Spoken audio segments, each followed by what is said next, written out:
某天夜里，饺子没在冰箱里找到夜宵牛奶，一怒之下冲进爸妈的卧室要骂人，却看到陆妈皮爸在为爱鼓掌，饺子恶心的好像吃老李给。小布还火上浇油，告诉饺子家里的每个角落都曾留下过他们爱的回声。饺子顿时心态崩了，地球太污秽，他要回火星。不久，克瑞斯被皮爸强逼着参加童子营，皮爸自己以前在童子营饱受欺负，所以现在心态失衡，一心想让克瑞斯夺得冠军，出一口他的陈年怨气。克瑞斯其实对这种比赛不感兴趣，可又不敢忤逆一家之主，结果由于太过紧张，比赛还没开始，他就拖着裁判开跑，丧失了比赛资格。裁判还要将克瑞斯逐出童子营，皮爸恳求了半天，又是塞烟又是塞钱，裁判最终稍微松了松口，要求克瑞斯在3天内获得1枚勋章，才能继续留在童子营。这要求对克瑞斯来说简直比上天摘星星还难，因为这小子至今没有得到半块勋章，他最擅长的也就是自摸，谁他妈会给自摸发勋章？第二天，克瑞斯告诉皮爸他已经被童子军除名了。皮爸大怒，合着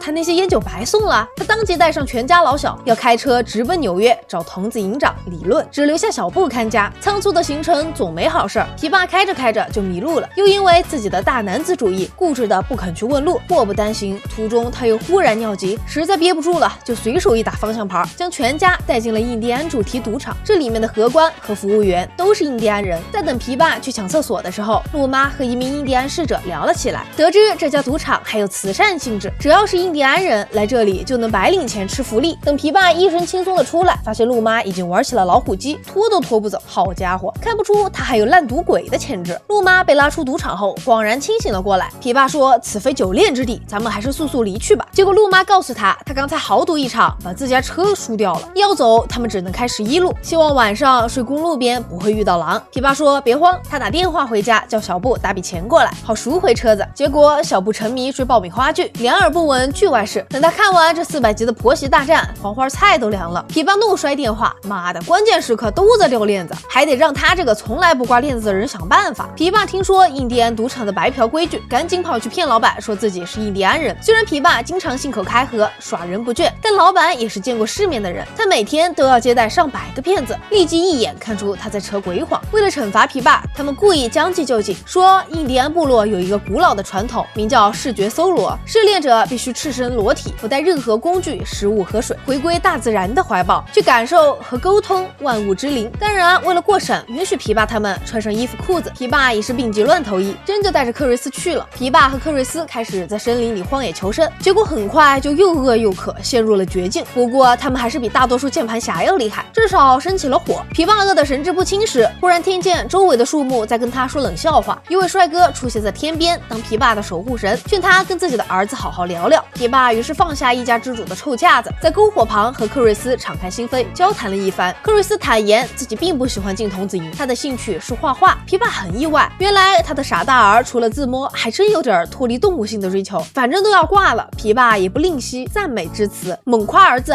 有天赋有才华，将来不是小毕加索就是小唐伯虎。克瑞斯感动坏了，和老爸来了个深情拥抱。违心话说的太多，让皮爸有点反胃，他不禁可怜起儿子，就冲这又烂又臭的画技拿去当厕纸，别人都嫌恶心。以后还是安排儿子进场拧螺丝吧。面对这对父子和解的温馨一幕，数人选择引火自尽。皮爸和克瑞斯从火海中逃了出来，将他们的经历告诉了老板。老板顿时羡慕的不行，身为地地道道的印第安人，视觉搜索才是崇高的梦想啊！他赶紧脱了裤子往森林里跑，这会儿怕不是去烤鸟。皮爸如愿拿回了汽车，现在他们就要直奔回家里去抽那个摸鱼的看门狗。夏天悄悄来临，带来了异常高温，一家人的感情将在电风扇的争夺战中经受残酷的考验。陆妈建议多买几台风扇，然而最近的高温导致风扇遭到哄抢，价格翻了好几倍，电费也追着温度一路猛涨，这将是一笔巨大的开销。皮爸正筹钱，就从电视看到了宠物狗表演比赛，冠军将得到500美元的奖金。大家纷纷将目光落到了小布身上，轮到他为这个家出力的时候了。小布勉为其难的答应了，虽然他很抵触参加这种活动，但虽然是条狗，却拥有人类的自尊心，不想被当作宠物。皮爸训练得很急，明着给小布施压。陆妈虽然和颜细语，还送了一条项圈给小布，但她的关心也是无形的压力。小布心想，我努力学做人求尊严，可为了家人不得不低头去当狗，可能生活本就是一个笑话吧。吧。比赛开始当天，小布望着许多摇头摆尾的同类，心里很不舒服。琵琶见他太紧张，还劝他干一杯兴奋剂。路妈大骂他乱出馊主意。轮到琵琶和小布搭档上场，小布轻松地完成了挑战，还抽空冒了一支烟。现场观众献上了热烈的掌声，评委也准备打高分。就在这时，出了幺蛾子。琵琶按照比赛的惯例，赏给小布一根狗骨头，以奖励他的听话。此举却刺中了小布的自尊心，说比狗不吃嗟来之食。小布和琵琶这一闹，现场立刻起了嘘声。人类之所以喜欢狗，就是因为狗听话，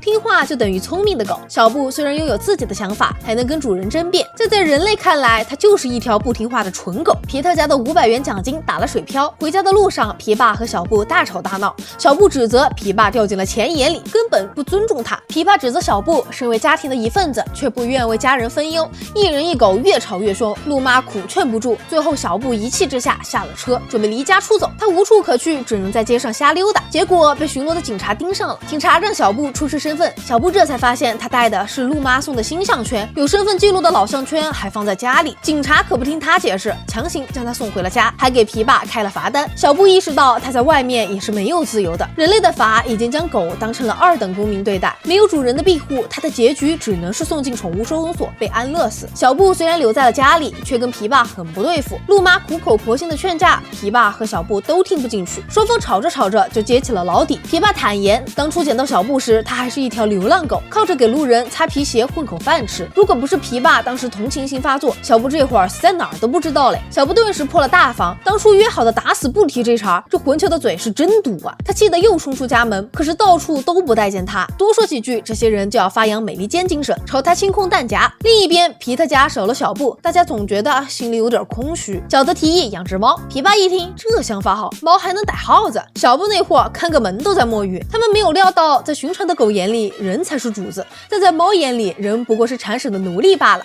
皮特家被这只坏脾气的猫折腾得够呛，有了落差才知道原配的好。琵琶幡然醒悟，决定将小布找回来。镜头一转，小布在流浪街头的过程中，看到了许多安于现状的同类，他为此十分心痛，一心想当狗界的陈胜吴广，可惜势单力薄，肚子又饿，走投无路之际，小布终于发疯了，他到处乱咬人，用愤怒的吠叫控诉着这个不公的世界。琵琶找到小布时，他已经沦落回了当初被捡到时的样子，他还没来得及道歉，警察就将小布给逮捕走了。法官随便走个流程就判他死刑。皮特家上下奔走，花钱打通了里外关节。陆妈还安慰小布说，他们绝对不会放弃他这位家人。小布深受感动，坐牢期间开始废寝忘食的阅读法律典籍。等到了最终判决的那天，小布已经摇身一变，变成了资深法律顾问。他向人们控诉人狗关系的不平等，明明大家都说爱狗，但狗却在社会制度上饱受歧视。小布的演说感动了琵琶，他当众向小布道歉，现场观众纷纷落泪。法官和陪审员却不为所动，直到琵琶说要给他们每人20美元，法院众官员才立即宣布将小布无罪释放。看来要摆平公家，钞票远比道理好用。小布和琵琶重归于好，他偷偷舔了琵琶一口，成为了2人之间又一个秘密。